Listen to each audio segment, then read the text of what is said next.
নিজেদের গাছ থেকে কাঁঠাল পাড়ার মজাই আলাদা, তাই চলে গিয়েছিলাম পুরো পরিবার মিলে কাঁঠাল কাটতে। তো এখানে আমরা কাঁঠাল গাছ থেকে কাঁঠাল কাটতেছি, কারণ আলহামদুলিল্লাহ এবছর অনেক কাঁঠাল হয়েছে। তো এখানে ভাইগনা ভাইয়ের বউ সবাই মিলে আমরা কাঁঠাল পাড়তেছিলাম, কারণ পুরো পরিবার মিলে এই কাঁঠাল ভাগাভাগি হবে এবং আত্মীয় স্বজন রিশতেদার যারা আছে তাদেরকে দেওয়া হবে। যে কোনো জিনিস আল্লাহর নিয়ামত, তো এগুলো সব ভাগাভাগি করে খেলে মনের খুশিও মিলে, রিশতেও ভালো থাকে। তো এখানে আমরা বস্তায় ভরতেছিলাম, গাড়ি নিয়ে গেছি যাতে গাড়িতে ভালোভাবে সবকিছু নিয়ে আসতে পারি। তো এখানে আলহামদুলিল্লাহ আমাদের ভালোই কাঁঠাল হয়েছে, কিন্তু সবাই বলতে পারেন অন্যান্য গাছ নিয়ে অবশ্যই আছে, কিন্তু এই বছর আম তেমন একটা ধরেনি।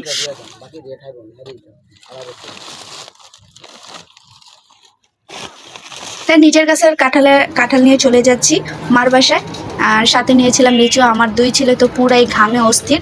তাই যাই হোক আলহামদুলিল্লাহ আমরা বাসায় এসে পড়েছি।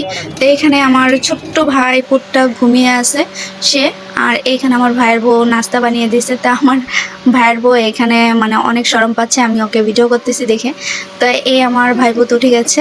তা এইখানে আমাদের দিয়েছে, ও নিজ হাতে চিকেন ফ্রাই বানাইছে আমাদের টেস্ট করার জন্য। ও নতুন নতুন রেসিপি রান্না করতে খুবই পছন্দ করে এবং তা মানে খাওয়াতেও পছন্দ করে, আর খেয়ে কে কে কমেন্টস করবে সেই জিনিসটা ওর শুনতে খুবই ভালো লাগে। তো এখানে আমার ছোট্ট ভাই আমাদের জন্য ঝালমুড়ি পাঠাইছে। আমি আমার বাসায় আসলে এই ঝালমুড়ি খাবো এটা কমন। তা আমার ভাই আমার জন্য 4-5 পোটলার উপরে হবে পাঠিয়েছে এবং সাথে মশলাও পাঠিয়েছে। ঝালমুড়ি খেতে পছন্দ করেন এমন কেউ নেই, ফুচকা ঝালমুড়ি মেয়েদের তো এসব খাবার আছে। বড় ভাই আবার আচারও পাঠাইছে, তা আচার অনেক আগেই খেয়ে ফেলেছে।